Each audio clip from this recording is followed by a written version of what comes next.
Hello दोस्तों, नमस्कार। प्रणाम मेरे जोहार साथियों। तो आप लोग बताइए कैसे हैं? तैयारी चल रही है कि नहीं मस्त आप लोगों का? झारखंड सीजीएल का एग्जाम आप लोग देने वाले हैं तो आपकी तैयारी क्या होनी चाहिए? मस्त और ज़बरदस्त होनी चाहिए, क्योंकि समय बहुत कम बचा है। और मैं आप लोगों को डेली मैथ का प्रैक्टिस सेट करवाऊंगा जब तक कि आपके एग्जाम झारखंड सरकार कंडक्ट नहीं करवा लेती है। क्योंकि आपको एक बढ़िया स्कोर करना है मैथ में, है ना, साइंस में, समान अध्ययन में, है ना, सारे सब्जेक्टों में एक विशेष नॉलेज के साथ आपको एग्जाम में जाना है। तो हमारे ऑनलाइन प्लेटफॉर्म से जरूर जुड़िए मेरे दोस्तों, क्योंकि यहाँ पर हर एक सब्जेक्टों की बेहतरीन तैयारी करवाई जा रही है। तो ना लेट कीजिए ना वेट कीजिए, जल्दी जल्दी से सारे लोग जुड़ जाइए, क्योंकि हो रहा है मैथ का मॉडल प्रैक्टिस सेट नंबर 4 का बेहतरीन सॉल्यूशन, है ना। तो क्लास को शुरू से अंत तक देखिए, क्योंकि यहाँ पर 20 बेहतरीन क्वेश्चन आपके लेकर आया हूँ, और ये सारे सब्जेक्ट से है। यानी कि हर एक चैप्टर से मैं क्वेश्चन लेकर आया हूं, जो कि सिलेबस झारखंड सीजीएल का दिया हुआ है उसमें से। तो चलिए, लेट नहीं करेंगे। आप लोग का काम यही है कि क्लास को शुरू से अंत तक देखिए, ताकि आप मेरा बताने का तौर तरीका को बेहतरीन तरीके से सीख सकते हैं, ताकि एग्जामिनेशन में उसको लगाकर अच्छा काम कर सकते हैं। देखिए, पहला क्वेश्चन क्या है। पहला क्वेश्चन है कि दो संख्याओं का जो अनुपात है वो 3:4 है। ठीक है। तथा उनका लघुत्तम समावर्तक 180 है। तो प्रथम संख्या है। प्रथम संख्या हमसे पूछा है। देखिए, अगर हम मान लें कि वो दो संख्या, जिन दो संख्याओं की यहां पर बात की जा रही है, उन दो संख्याओं का अनुपात जो है ए और बी है। ठीक है। और उनका एलसीएम हम लोग मान लेते हैं। इन दोनों संख्याओं, ये संख्या का क्या है? अनुपात। ए और बी क्या है? अनुपात है। और अगर हम एलसीएम को एल ले ले और एचसीएफ के लिए एच ले ले, तो एलसीएम का तरीका निकालने का क्या होता है? एलसीएम बराबर होता है एचसीएफ इनटू अनुपात जो है ना, उनका प्रोडक्ट, ये होता है एचसीएफ। कल ऐसा क्वेश्चन आप लोग को मॉडल प्रैक्टिस सेट नंबर 3 में भी मैंने बताया था। अब यहां पर देखिए, अनुपात दे रखा है 3 और 4, तो इन दोनों को गुना करेंगे तो 12। तो ये एचसीएफ है, और इन दोनों को गुना किए तो 12। और एलसीएम दे रखा है 180। अगर आप काट पाओ तो काट दो इसको। इस 12 से काटोगे तो ये 15 बार में खत्म। तो यहां से एचसीएफ बराबर हो गया 12, एचसीएफ बराबर हो गया 15। अब हमको पहली नंबर निकालना है, फर्स्ट नंबर निकालना है। तो फर्स्ट नंबर कैसे निकालेंगे? फर्स्ट नंबर के लिए हम लोग क्या करेंगे? पहला वाला जो अनुपात है उसको एचसीएफ के साथ गुना कर देंगे। तो ये रहा एचसीएफ, और पहला वाला अनुपात रहा है ए। इसको गुना कर दीजिए, पहला नंबर निकल जाएगा। तो एचसीएफ हमारा है 15, और पहली संख्या है, पहला जो अनुपात है वो कितना है जी? 3। तो 15 तिया 45। ये निकल गई हमारी पहली संख्या। अगर ये निकल गई हमारी पहली संख्या, तो आंसर क्या होगा? सी होगा। अगर आपको बोलता है कि दूसरी संख्या क्या है, तो एचसीएफ को दूसरा वाला अनुपात से गुना कर देते। एचसीएफ हमारा कितना है? 15। इसको दूसरा वाला अनुपात से गुना कर देते। अगर उन दोनों संख्याओं का योग बोलता, तो हम लोग इन दोनों अनुपात का योग को क्या करते? एचसीएफ से गुना कर देते, तो वो दोनों संख्याओं का योग निकल जाता। अगर अंतर पूछता, तो इन दोनों संख्याओं के अनुपात के अंतर को अगर हम लोग एचसीएफ से गुना कर देंगे तो अंतर निकल जाएगा। सोचिए, आपको कितना बेहतरीन टेक्निक मैंने दे दिया, है ना। यानी कि जितना भी कुछ होता है, चाहे वो एलसीएम हो, चाहे वो आपका पहली नंबर हो, चाहे वो दूसरी नंबर हो, चाहे वो उसका प्रोडक्ट हो, चाहे उसका ये सम हो, चाहे वो अंतर हो, एवरीथिंग जो होता है वो एचसीएफ का क्या होता है? प्रोडक्ट होता है मेरे दोस्तों। इस बात को याद रखिएगा। तो इस क्वेश्चन का जो राइट आंसर है वो ऑप्शन नंबर सी है। क्या आप लोग का भी right answer option number C है क्या मेरे दोस्तों? है ना। इस मैथ का पीडीएफ को प्राप्त करने के लिए आपको करना क्या है? आपको जाना है हमारे टेलीग्राम चैनल पे, जिसका नाम है ईडू फाइवर। आपको ये दिख रहा है ना, यही चीज हमारा यूट्यूब चैनल का नाम भी है, और यही हमारा टेलीग्राम चैनल का नाम भी है। तो जल्दी जल्दी से जाइए, ताकि आपको मैथ का बेहतरीन इस तरह का पीडीएफ आपको आंसर लगा हुआ मिल जाएगा मेरे दोस्तों। नेक्स्ट लेंगे क्वेश्चन नंबर हम लोग सेकेंड। क्वेश्चन नंबर सेकेंड में बोल रहा है कि ए बी तथा सी के वेतन का अनुपात 2:3:5 है। बी और सी के वेतन का योग 8,000 है। देखिए, बी और सी का जो वेतन है उसका जो योग है वो कितना है, 8,000 है। तो पूछता है कि सी का वेतन ए के वेतन का कितना प्रतिशत है। देखिए इस क्वेश्चन में बहुत ऐसे हमारे दोस्त होंगे, बहुत ऐसे हमारे भाई होंगे जो इस 8,000 का उपयोग करके आंसर देंगे। मैं आपको ऐसी तरीका बताऊंगा जिसमें इस 8,000 का कोई भी लेना देना नहीं है मेरे दोस्तों, है ना। क्यों लेना देना नहीं है, क्योंकि जो क्वेश्चन पूछा गया है वो प्रतिशत में पूछा गया। किसमें पूछा गया, प्रतिशत में। बोलता सी का वेतन ए का कितना प्रतिशत है, तो ये सी का वेतन है देखिए कितना, 5। सी का वेतन कितना है, 5, और ए का वेतन कितना है, 2 है। ठीक है, ए का वेतन कितना है, 2 है। कंपेयर किससे हो रहा है, ए से। तो कंपेयर का वैल्यू कहाँ होता है, नीचे। जवाब हमको किस में देना है, जवाब हमको प्रतिशत में देना है, तो डायरेक्ट 100 से मल्टीप्लाई कर दीजिए, पता चल जाएगा कि कितना प्रतिशत है। अगर ये कटता है तो काट दीजिए, 2 से काटिएगा तो ये 50 बार में खत्म हो जाएगा। तो 50 गुना 5 होता है 250%। यानी सी का जो वेतन है ना वो ए का वेतन का 250% है ना।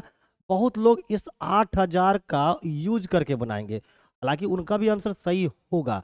जब बिना यूज किए हुए आंसर हम दे सकते हैं तो फिर 8,000 का इस्तेमाल करने से क्या फायदा।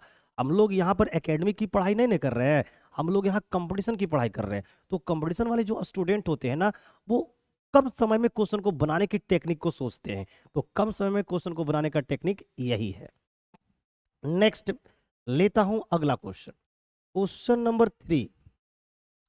देखिए क्वेश्चन नंबर 3 में बोल रहा है कि ए और जो बी है वो एक काम को 10 दिन में कर सकते हैं। ए और बी 10 दिन में काम को कर सकता है।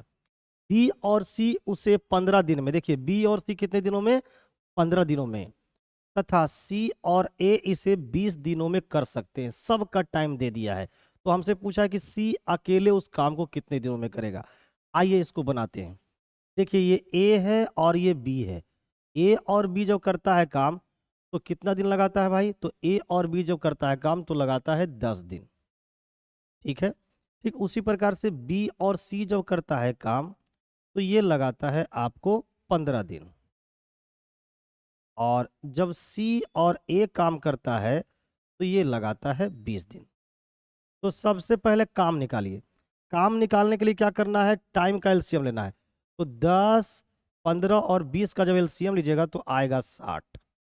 यानी टोटल काम कितने हैं, 60 है।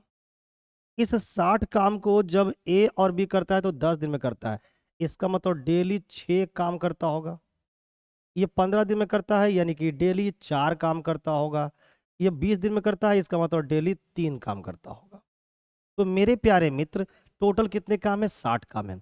ए और बी कितने काम करते हैं, 6 काम। बी और सी करते हैं 4 काम। सी और ए करता है 3 काम।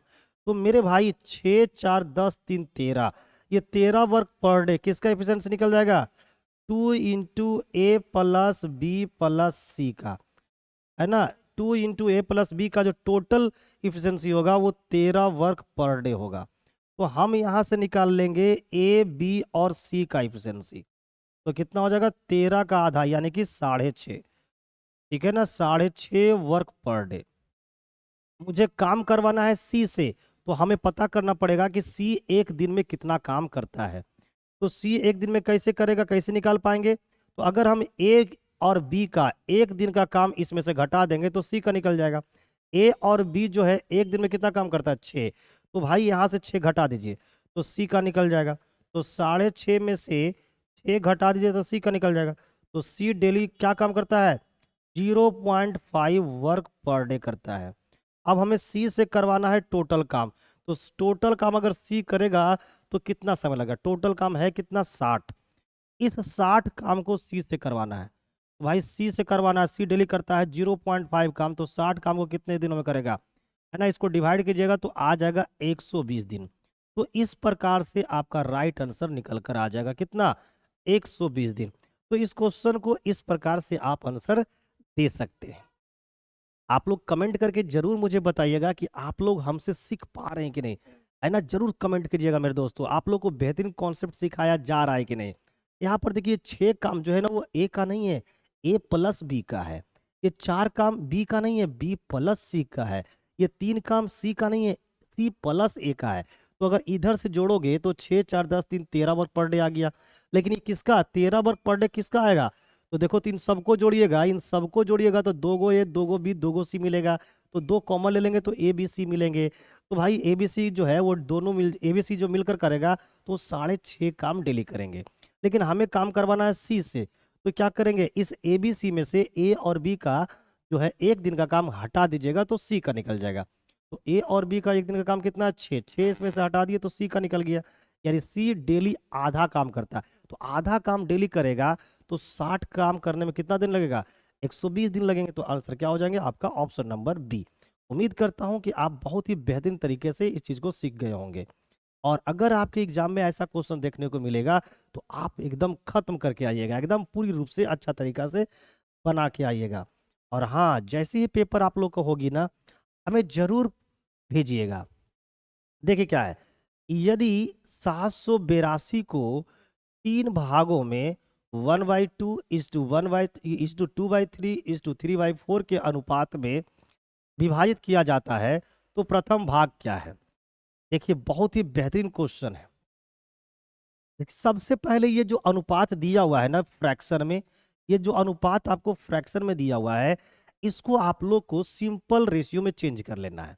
तो कैसे चेंज करेंगे? आइए, 1/2 है, (2/3) है, (3/4) है। तो इस तरह के अनुपात को सिंपल अनुपात में लाने के लिए नीचे वाले का यानी कि 2 का, 3 का और 4 का हम लोग क्या ले लेंगे? एलसीएम। और उस एलसीएम से सब में गुना कर देंगे। 1/2 में भी गुना करेंगे, 2/3 में भी गुना करेंगे, 3/4 में भी गुना करेंगे। तो इसका एलसीएम 2 3 और 4 का एलसीएम होगा 12। 12 को 1/2 में गुना करेंगे तो आ जाएगा 6, है ना। 12 को 2/3 में गुना करेंगे तो 3 चौके 12, 4 दूना 8। और 12 को अगर 3 इसमें से गुना करेंगे तो 4 तिया 12, 3 तिया 9। तो ये निकल गया सिंपल अनुपात। किसका किसका निकल गया? ए बी और सी का। अब देखिए, ये ए बी और सी का क्या निकल गया? अनुपात। ये ए है, ये बी है और ये सी है। अब बताइए, इनके पास 6 है, इनके पास 8 है और इनके पास 9 है। इसका मतलब इन तीनों के बीच कितना बांटा गया होगा? 8 6 14 24 और 3 23। 23 बांटा होगा गया होगा। लेकिन रियल में बांटा कितना गया है? 782। तो यहां से हम लोग एक का मान निकालिए। 23 से काटेंगे एक बार में, 23 से काटेंगे, 23 तिया 69, बचा कितना? 9 और 23 चौका 92, यानी कितना आ गया? 34। हमसे पूछा प्रथम भाग कितना है। प्रथम भाग कितने का है भाई? 6 का। तो 6 का मान निकालना है तो 6 गुना 34 कर देंगे तो हमारा प्रथम भाग निकल जाएगा। तो 6 गुना 34 होता है 6 चौका 24 के 4, यानी कि 204। ठीक है, तो हमारा राइट आंसर जो हो जाएंगे वो हो जाएंगे ऑप्शन नंबर आपका ए।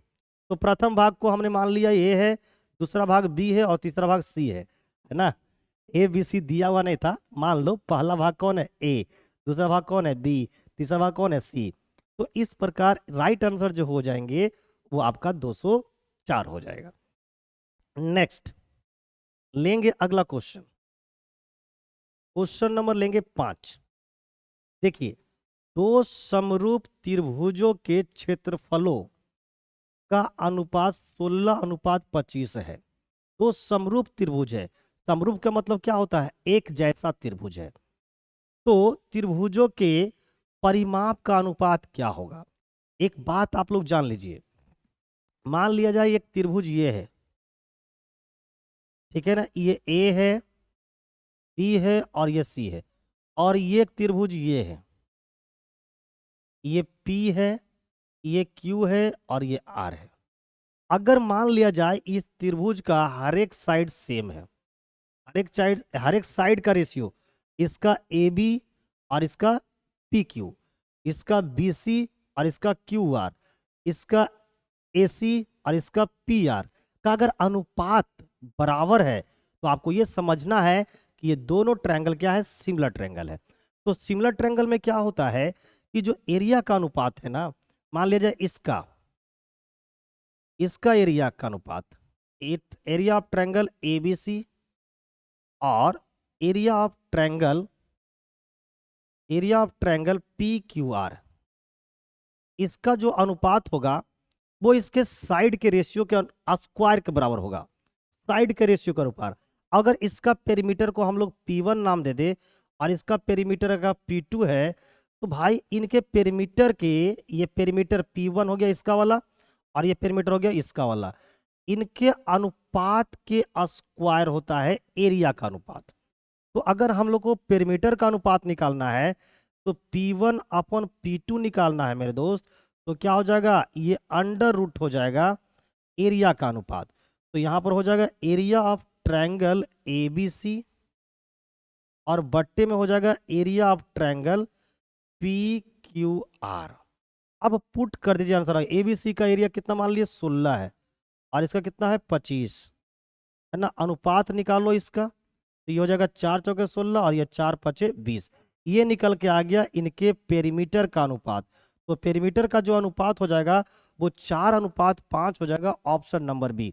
अगर आप इस टाइप के क्वेश्चन का प्रैक्टिस कर लोगे ना तो इतना करने की कोई आवश्यकता नहीं है ना। क्षेत्रफल का अनुपात आपको दिख रहा है यहाँ पे, बस इसका क्या कर दीजिए, इसका क्या कर दीजिए, अंडर रूट कर दीजिए, तो आपको निकल जाएगा इसका पेरीमीटर के अनुपात। तो पेरीमीटर का अनुपात हो जाएगा 4:5। अब चाहे वो परिमाप का अनुपात पूछे, अगर भुजा का भी अनुपात पूछता तो भी आंसर यही होता है ना। अर्ध परिमाप का भी अनुपात पूछता तो भी यही आंसर होता, ठीक है। लेकिन एक बात याद रखिएगा, एरिया का जो अनुपात होगा वो उसके भुजा के अनुपात का स्क्वायर उसके परिमाप के अनुपात के स्क्वायर के बराबर होगा। तो इस चीज को आपको क्या रखना है, याद रखना है ना। इस चीज के आपको क्या रखना है, याद रखना है।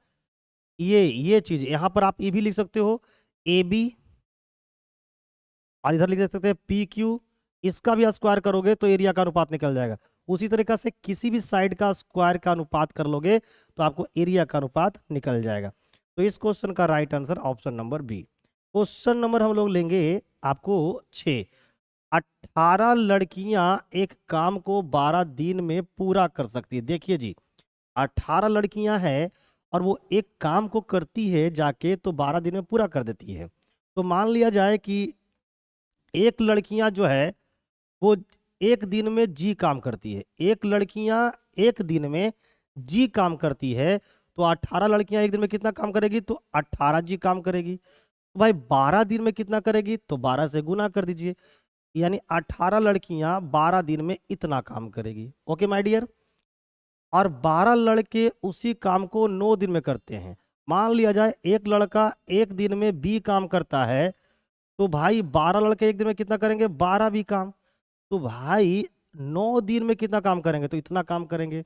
और जिस काम को लड़का कर रहा है उसी काम को लड़की भी कर रहा है, तो ये दोनों काम क्या हो जाएंगे, बराबर हो जाएंगे। अब हम यहां से लड़का और लड़की का एक दिन का क्या निकाल लेंगे, अनुपात, जिसको हम लोग क्या बोलते हैं, इफिशियंसी। ठीक है, इफिशियंसी। अब देखिए कैसे निकालेंगे इसको। तो इसको हम लोग निकालेंगे, ये जो लिखे है ना इससे निकालेंगे। लड़का और लड़की का एक दिन का काम हम लोग किससे निकालेंगे, इससे। तो देखिए ये 12 से ये 12 क्या हो जाएगा, खत्म। 9 से काटेंगे तो ये 2 बार में खत्म। 2G क्या निकल के आ जाएगा, 2G इक्वल टू बी आ जाएगा। तो G का वैल्यू कितना हो जाएगा, G का वैल्यू 1 हो जाएगा और B का वैल्यू 2 हो जाएगा। ये निकल कर आ गया हमारा क्या। इसको जब सोल्व कीजिएगा तो निकल के आएगा 2G इक्वल टू बी, है ना। तो भाई G का जो वैल्यू होगा, इधर कुछ नहीं तो कितना, इधर कुछ नहीं तो 1 है, तो G का वैल्यू 1 हो जाएगा और B का वैल्यू 2 हो जाएगा। ये निकल कर आ गया। अब इस B का वैल्यू को यहां पर पुट कर दोगे तो टोटल काम निकल जाएगा। तो पुट कर लेते हैं, तो 12, B का वैल्यू कितना है 2 और इंटू 9, ये टोटल काम हो गया। अब इस काम को करवाना किससे है, तो इस काम को करवाना है 8 लड़के और 8 लड़कियां इस काम को कितने दिनों में करेंगे, बताइए। 8 लड़के और 8 लड़कियों से करवाना है। एक लड़का 2 काम करता है तो 8 लड़के 16 काम। एक लड़की एक काम करती है तो 8 लड़की 8 काम। तो भाई 8 लड़के और 8 लड़कियां कितना काम करेगी, तो 16 और 8 24, यानी 24 काम डेली करेगी, है ना। 8 लड़के और 8 लड़कियां डेली काम करेंगे तो 24 काम करेंगे। तो 24 काम डेली करेंगे तो इतना काम खत्म होने में, तो 12 से काटेंगे 2 बार में, 2 से काटेंगे 2 बार में, यानी कि 9 दिन में आपका काम को निपटा देंगे। तो मेरे दोस्त इस राइट आंसर इसका क्या होगा, ऑप्शन नंबर ए हो जाएगा। ऑप्शन नंबर ए जो होंगे ये एकदम परफेक्ट आंसर होंगे। तो जल्द जितने लोग हमारे चैनल पे पहली बार जुड़े हैं, क्लास को शुरू से अंत तक देखिए ताकि आपको बेहतरीन कॉन्सेप्ट का अंदाजा लग जाएगा कि मैथ में क्वेश्चन को कैसे बनाया जाता है। और जितने लोग पहली बार पढ़ रहे हैं मैथ, उनको भी बेहतरीन तरीके से सीखने में मजा आएगा, क्योंकि मैं आराम से आप लोग को सिखाते हुए आगे बढ़ाना चाहता हूँ। ठीक है, तो क्लास को शुरू से अंत तक देखिए, और अगर क्लास अच्छी लग रही होगी तो चैनल को सब्सक्राइब कर ले, और आगे की नोटिफिकेशन को प्राप्त करने के लिए एक बार बेल आइकन पे जरूर क्लिक करें, है ना। साथ ही साथ क्लास को लाइक भी कर दे।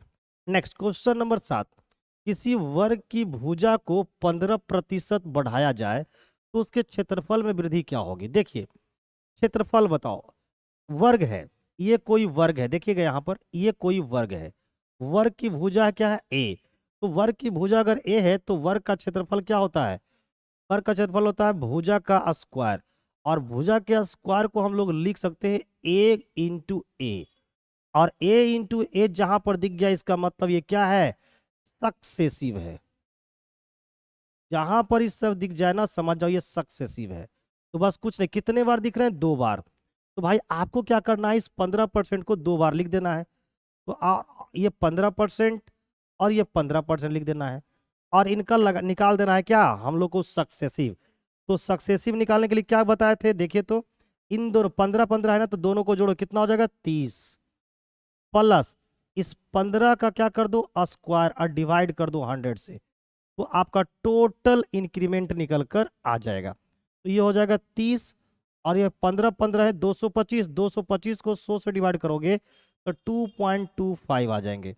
इनको जोड़िएगा तो 32.25% आ जाएंगे। तो इसका राइट आंसर हो जाएंगे ऑप्शन नंबर सी। एग्जाम में इतना करने की कोई जरूरत नहीं है, मैं आपको इज्जत के साथ बता दिया। जैसे ही देखेंगे वर्ग की भुजा है, पूछा है क्षेत्रफल, तो हम लोग को पता है भुजा इंटू भुजा होता है, ये 2 बार दिख रहा है तो इसको सीधे 2 से गुना कर देंगे, और प्लस इसका स्क्वायर करके 100 से डिवाइड कर देंगे, तो 15 का स्क्वायर 225, 225 को 100 से डिवाइड करेंगे तो 2.25, बस इसको जोड़ दीजिए आंसर तैयार है। तो 15 दूना 30 और प्लस 2.5 यानी 32.25। ठीक है, उम्मीद करते हैं कि आप सीख पा रहे होंगे बहुत ही बेहतरीन तरीके से, और अगर क्लास अच्छी लग रही है तो बस लाइक एक बार कर दीजिए मेरे दोस्त, ताकि मेरे अंदर वैसा एनर्जी आ जाए। क्वेश्चन नंबर 8, यदि किसी वस्तु का क्रय मूल्य एवं विक्रय मूल्य का अनुपात 4:5 है तो लाभ का प्रतिशत क्या है। देखिए, क्रय मूल्य और विक्रय मूल्य, इसका अनुपात दे रखा है 4:5। तो बताइए, इसका मतलब आप समझ गए होंगे कि क्रय मूल्य 4 है और विक्रय मूल्य 5 है, तो अगर 4 का सामान को 5 में बेचिएगा तो प्रॉफिट कितने का होगा, 1 का। और प्रॉफिट हमेशा कॉस्ट प्राइस पे होता था, कॉस्ट प्राइस कितना है 4। जवाब मांगी गई है प्रतिशत में, तो प्रतिशत में लाना है तो 100 से क्या कर दीजिए मल्टीप्लाई, बस ऐसा करने से आपका जवाब निकल कर आ जाएगा। अगर ये कटता है तो काट दीजिए, जैसे 4 से काटेंगे इसको तो 25 बार में खत्म। तो राइट आंसर हो जाएंगे आपका कितना, 25% का क्या हो गया, प्रॉफिट। तो राइट आंसर हो जाएंगे 25% profit. Option number B will be the right answer. कैसे हो मेरे जोहार साथियों, yes, very good afternoon all of you guys, very good afternoon. Next question number लेंगे 9।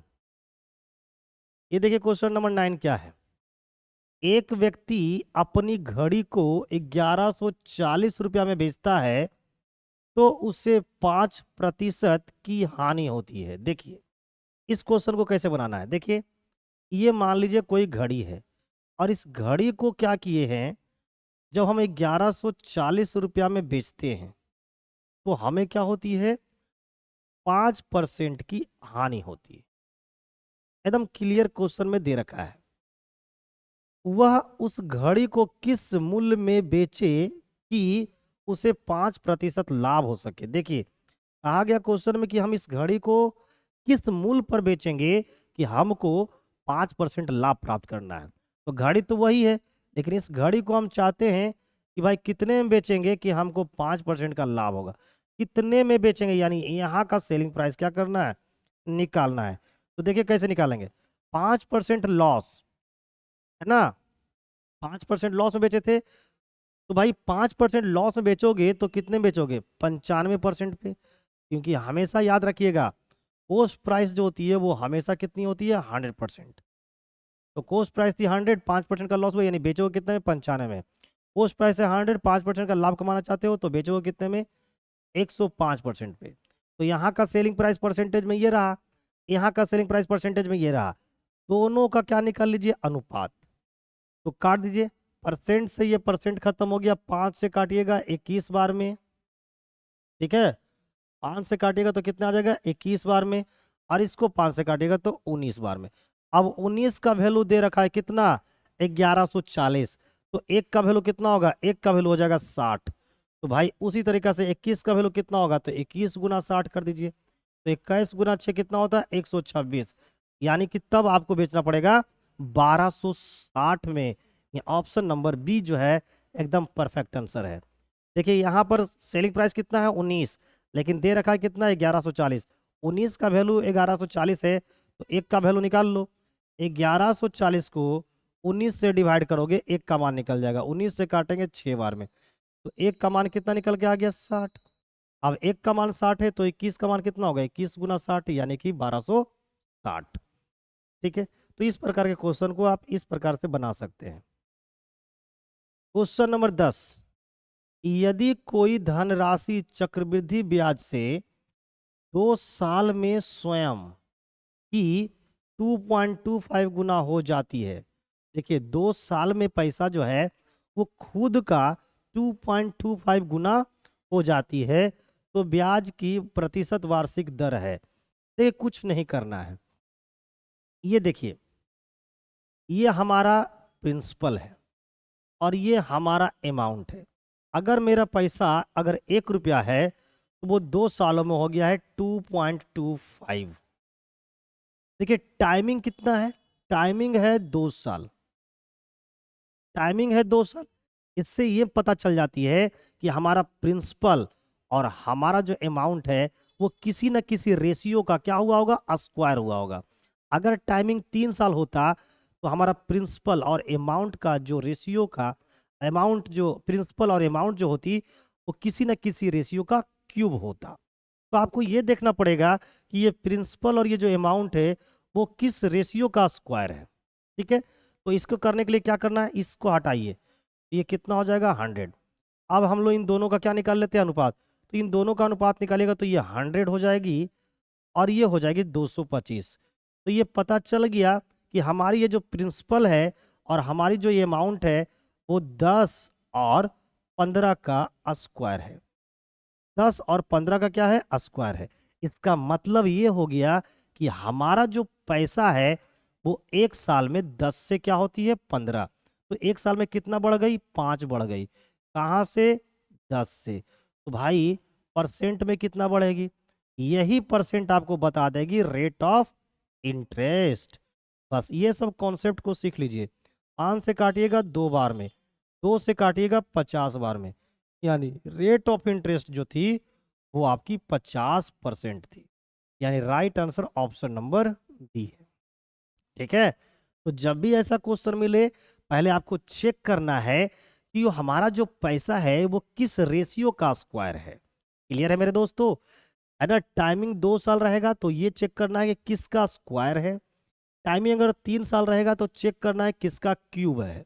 तो देखिए हमने जैसे ही रेशियो में इसको चेंज किया तो 100:225 आ गया। पता चल गया कि ये 10 और 15 का क्या है? स्क्वायर है। ठीक है, इसका मतलब है कि पैसा 1 साल में 10 से 15 होती है, तो बढ़ती कितनी है? 5। कहाँ से? 10 से। तो कितना प्रतिशत बढ़ गई? 50% बढ़ गई। और जो बढ़ती है वही आपका रेट ऑफ इंटरेस्ट होती है। क्वेश्चन नंबर 11, 20,480 रुपये का प्रति वर्ष चक्रवृद्धि ब्याज 6.25% की दर से 2 वर्ष 73 दिन में क्या होगा? देखिए जी, यहाँ पर 2 वर्ष 73 दिन का चक्रवृद्धि ब्याज निकालना है। बहुत मजेदार क्वेश्चन है। देखिए 2 वर्ष 73 दिन का ये मतलब हो गया कि आप तीसरे साल में कदम रख चुके हो। तो भाई तीसरे साल में जब हम कदम रख चुके हैं तो फिर हम है ना। इस 73 दिन का पहले इस्तेमाल नहीं करेंगे, पहले हम 3 साल का निकाल लेंगे। जैसे देखिए 2 साल 73 दिन का निकालना है, 2 साल से ज्यादा हो चुका है।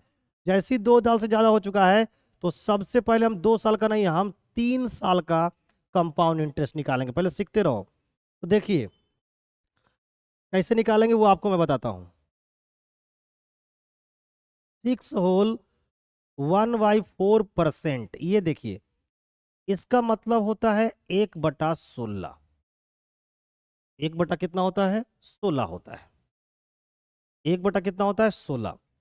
अब यहाँ पर देखिए ये नीचे वाला जो वैल्यू है ना, इसका टाइमिंग कितना हो गया? 3 साल। 2 साल 73 दिन तो पूछा है, लेकिन मैंने कर दिया 3 साल। तो इसका अगर क्यूब कर दोगे ना तो आपको माना गया प्रिंसिपल निकल जाएगा। तो 40 का क्यूब होता है 4096। 4096 ये माना गया प्रिंसिपल है। अब टाइमिंग में कितना कर लिया है? 3 साल। तो ये पहला साल का हो गया, ये दूसरा साल का हो गया, और ये तीसरा साल का हो गया। भाई हर एक साल का रेट कितना है? 6 होल 1/4%। इसका मतलब कितना होता है? 1/16। तो इसका 1/16 निकालिएगा तो आ जाएगा 256। इसका 1/216 निकालिएगा तो हो जाएगा 256।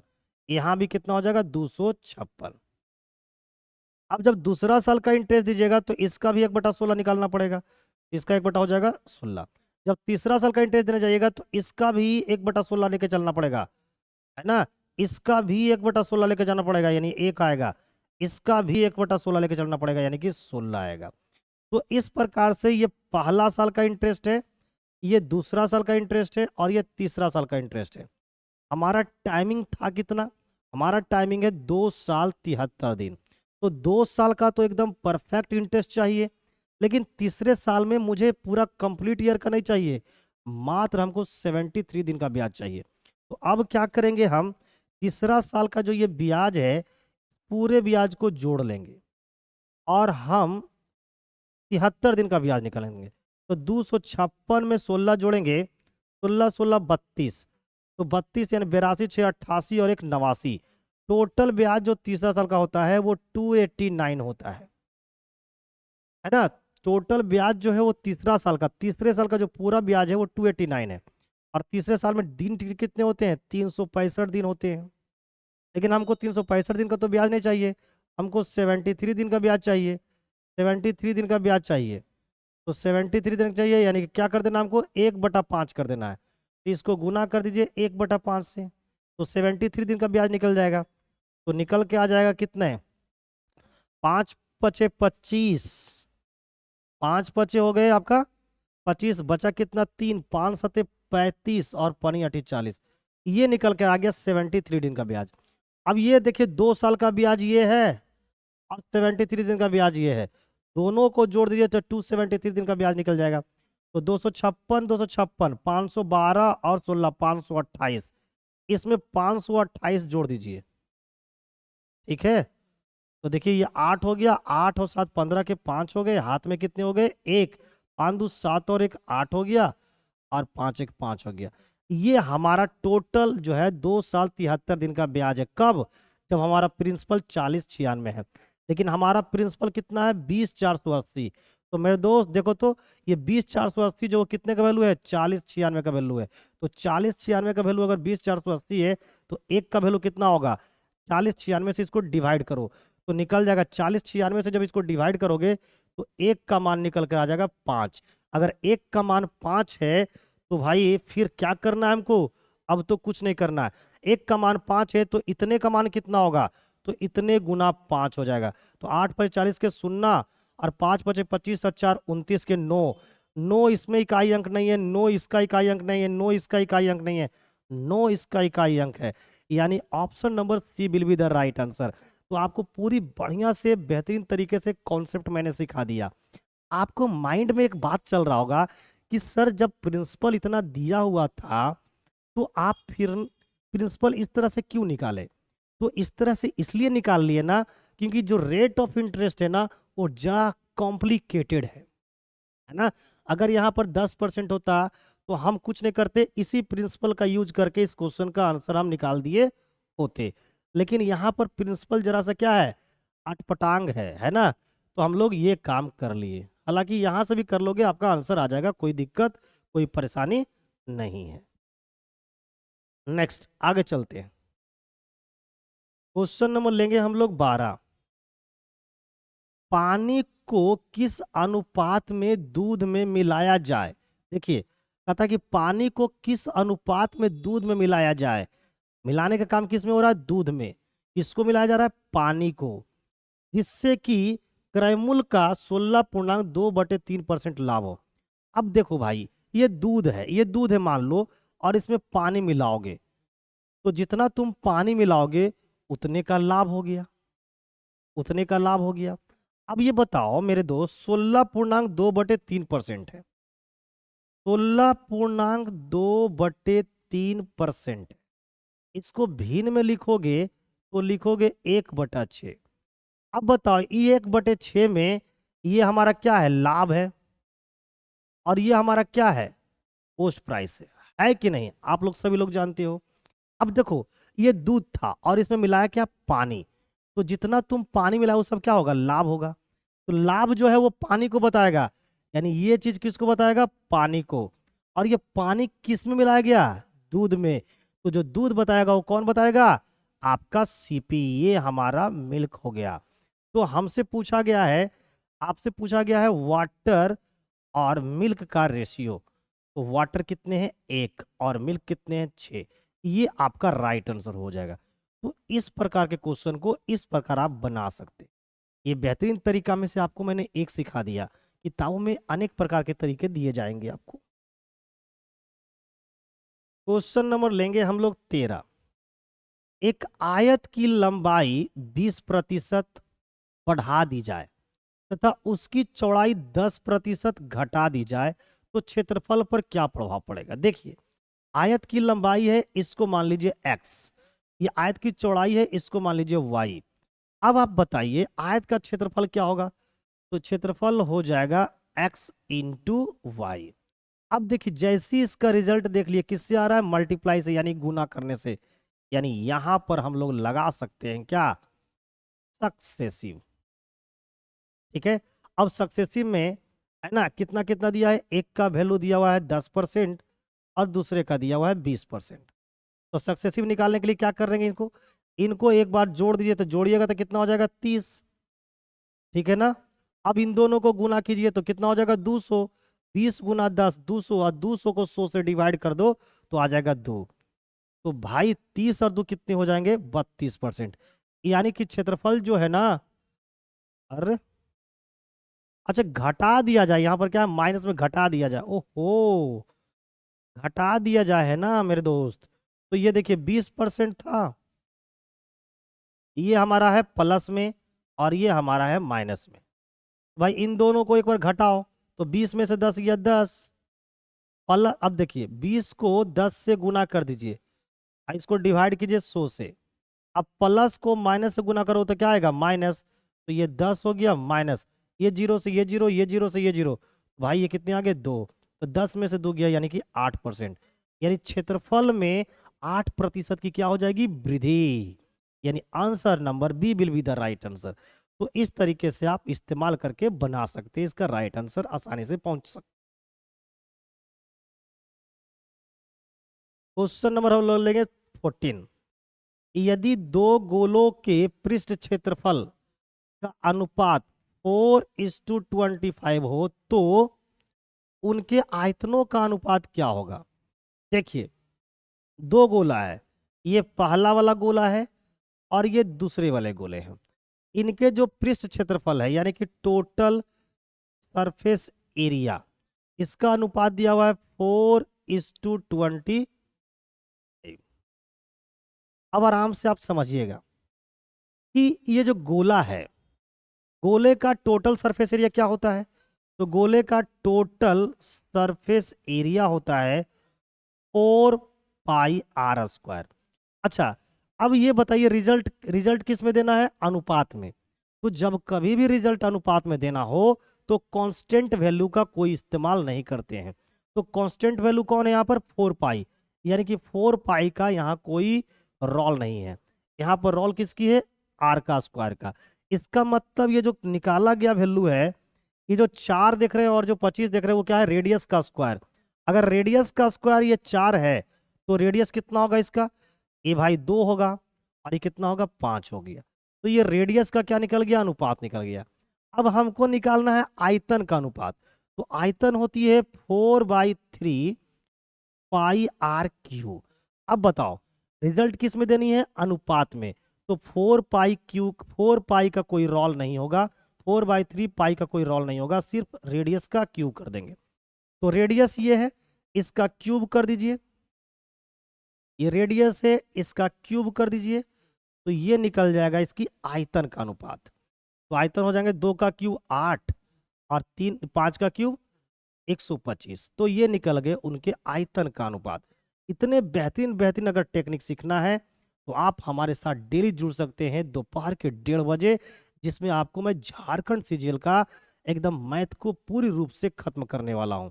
आंसर नंबर हो जाएगा डी।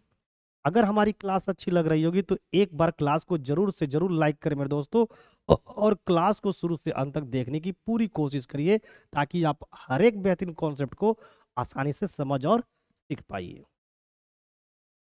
क्वेश्चन नंबर लेंगे हम लोग आपको 15। पता है यदि किसी वृत्त की परिधि 30/पाई है तो वृत्त का व्यास क्या होगा। देखिए वृत्त की परिधि यानी कि सरकमफेरेंस दे रखा है कितना, 30 और बट्टे में पाई। परिधि का फॉर्मूला होता है 2πr इजकल टू 30/पाई। अब देखिए 2r, ये 2r दिख गया ना, 2r क्या होता है हमारा, डायमीटर होता है। तो पाई गुना डी भी लिख सकते थे हम लोग, 30/पाई। तो डायमीटर निकालना था तो क्या हो जाएगा 30 और बट्टे में क्या हो जाएगा पाई का स्क्वायर। तो हमारा आंसर हो जाएगा 30/पाई का square. Option number C will be the right answer. ठीक है, C will be the right. कुछ भी क्वेश्चन में दम नहीं है, बस आप कॉन्सेप्ट को पकड़ते चले जाइए। क्वेश्चन नंबर 16 देखिए यहां पर, 3 वर्ष पूर्व ए और बी की औसत आयु 18 वर्ष थी। 18 वर्ष जो औसत उम्र है वो 3 वर्ष पहले है। तो अगर हम 3 वर्ष पहले ए और बी का उम्र का अगर योग देखें तो क्या होगा, ए प्लस बी का उम्र का योग देखोगे तो 18 गुना 2 हो गया आपको 3 वर्ष पहले। ठीक है ना, 3 वर्ष पहले ये था। अगर हम जानना चाहते हैं आज का, तो आज क्या होंगे, 3 वर्ष ये भी बढ़ जाएंगे, 3 वर्ष ये भी बढ़ जाएंगे, यानी कि 6 वर्ष जुड़ जाएगा। तो 18 दूना 36 और 6 42, यानी प्रेजेंट में ए और बी का जो उम्र का अनुपात हो जाएगा वो 42 साल हो जाएंगे। ठीक है, नेक्स्ट आगे बढ़े। सी को मिलाकर, सी को मिलाकर उनकी औसत उम्र कितनी है, 22 वर्ष है। देखिए अगर ए और बी में अगर सी मिल जाता है तो औसत उम्र 22 हो जाता है। तो हम अगर देखना चाहें तो ए बी और सी की वर्तमान उम्र का योग कितना होगा, तो 22 और गुने में कितना होंगे 23, तो 22 तिया 66 साल। अब देखिए तीनों की उम्रों का योग प्रेजेंट में कितना है 66, ए और बी के उम्र प्रेजेंट में कितने हैं 42। तो अगर तीनों के उम्र में से ए और बी का उम्र को घटा देंगे तो सी का उम्र निकल जाएगा, निकलेगा कि नहीं। तो सी का तीनों का उम्र का कितना योग कितना है 66, और उन दोनों का ए और बी का उम्र का कितना योग है 42। इसमें से घटा दीजिए तो सी का उम्र निकल जाएगा। तो 6 में से 2 गया 4 और 6 में से 4 गया 2, तो सी की जो उम्र होगी ना वो आपकी हो जाएगी 24 साल। तो राइट आंसर क्या हो जाएंगे इसका, ऑप्शन नंबर ए। बहुत बेहतरीन बेहतरीन क्वेश्चन आपको मैं करवाऊंगा एकदम सीजीएल के पैटर्न को देखते हुए। इसका राइट आंसर हो जाएंगे आपका option number A. Next question number 17। एक पिता ने पुत्र से कहा, देखिए एक पिता जो है अपने पुत्र से कह रहा है, क्या कह रहा है गौर से देखिएगा, तुम्हारी वर्तमान आयु के बराबर उम्र का मैं था। देखिए तुम्हारी वर्तमान उम्र का बराबर, किसका वर्तमान उम्र, यानी कि बेटा का, यानी बेटा का यानी कि सन का। अगर सन का प्रेजेंट उम्र को हमने मान लिया एक्स, है ना, तो बोल रहा है कि तुम्हारी वर्तमान उम्र के बराबर मैं था। कौन, उसके पिता बोल रहा है, किससे, बेटा से, कि तुम्हारी वर्तमान उम्र के बराबर मैं था जब तुम पैदा हुए थे। सोच लो, यानी कि जिस समय इसका बेटा पैदा हुआ था ये तो 0 साल का था, 0 साल का था, लेकिन इसके जो फादर थे वो X साल के थे। सोचिए, इनके पिता जो थे इनकी वर्तमान उम्र के बराबर हैं। तो बताओ मेरे दोस्त, अगर बेटा का उम्र अभी X साल है तो भाई पिता भी तो X साल बढ़ गया होगा। तो प्रेजेंट में पिता का उम्र कितना होगा? भाई जिस समय पैदा लिया था उस समय X साल था पिता का उम्र, और आज अगर बेटा X साल हो गया है तो भाई पिता भी तो X साल बढ़ गया होगा। तो आज अगर पिता का उम्र देखे तो कितना आ जाएगा? 2x हो जाएगा, यानी बेटे का क्या होगा? डबल होगा। अब बोला है कि यदि पिता की आयु अभी 36 वर्ष लीजिए, और अभी कितना है? 2x, तो पिता की उम्र अभी कितना है? 36, तो यहाँ 36 पुट कर दीजिए, इजकल टू 2x। तो x का मान निकल के आ गया कितना? x का मान हो जाएगा 18। यानी कि जो पुत्र है ना, x किसको माने है? बेटा को। तो जो पुत्र है वो 18 साल का है प्रेजेंट में। हमसे क्या पूछा गया है कि पुत्र की आयु 5 वर्ष पूर्व कितनी थी? तो भाई 5 वर्ष इसमें से घटा दो, तो 5 वर्ष पूर्व जो थी उनकी उम्र थी वो 13 वर्ष थी। ऑप्शन नंबर ए हो जाएगा राइट आंसर। उम्मीद करता हूं कि आप बहुत ही बेहतरीन तरीके से इस कॉन्सेप्ट को सीखे होंगे, क्योंकि ये क्वेश्चन बहुत ही लाजवाब है। बहुत विद्यार्थी तो एक बार पढ़ेंगे तो उनको समझ ही में नहीं आएगा कि कहाँ क्या दिया, लेकिन मैं आपको पढ़ पढ़ कर समझाते हुए आगे बढ़ रहा हूँ। चलिए अगला क्वेश्चन का जवाब दीजिए, क्वेश्चन नंबर 18। देखिए, एक कार बिना कोई रुकावट के 80 किलोमीटर प्रति घंटा की रफ्तार से जा रही है। देखिए, आप ही लोग देखते हैं जब सड़क पूरी खाली होती है, सड़क पूरी खाली होती है तो आप कोई रुकावट नहीं है उसमें, है ना? रोड पूरी क्या है? खाली है, कोई भीड़ वाला इलाका नहीं है, तो आप क्या चलोगे? पूरी तरीके से रफ्तार में चलोगे। लेकिन अगर किसी दिन मार्केट लगी हुई है ना, तो उस दिन उस रफ्तार से आप गाड़ी नहीं चलोगे ना, रुक रुक के चलोगे। तो रुक रुक के चलोगे यानी कि आपका स्पीड क्या होगी? कम होगी। होगी कि नहीं? आप समझ रहे होंगे। तो बिना रुकावट के चलता है तो उसकी स्पीड थी 80, और जब रुक रुक के चलती है तो उसकी स्पीड घटकर हो जाती है 60। तो आपको बताना है कि वो कार जो है ना, रुकावट की दर क्या है, यानी कि 1 घंटों में कितने मिनट के लिए रुकती है, ये आपको बताना है। तो हम थे 80 के स्पीड पे, हमारी गाड़ी चलती थी 80 के स्पीड से बिना रुकावट के, लेकिन जब रुकावट आ गई तो मेरी गाड़ी चलने लगी 60 के स्पीड से। तो बताओ हमने अपनी स्पीड में कितनी कम कर ली? 20 कम कर ली। कहाँ से? 80 से। जवाब किस में देना है भाई? मिनट में। मिनट में देना है तो 60 से गुना कर दो, डायरेक्ट आपको निकल कर आ जाएगा कि आप क्या कर रहे हो। अरे रे, 80 से ना, देखिए हमारी गाड़ी की स्पीड 80 हुआ करती थी, लेकिन रुकावट की वजह से हमारी गाड़ी की स्पीड कितनी है? 60। तो हमारी स्पीड गाड़ी की कितनी घट गई भाई? तो भाई ये घट गई आपका कितना? 20 घट गई।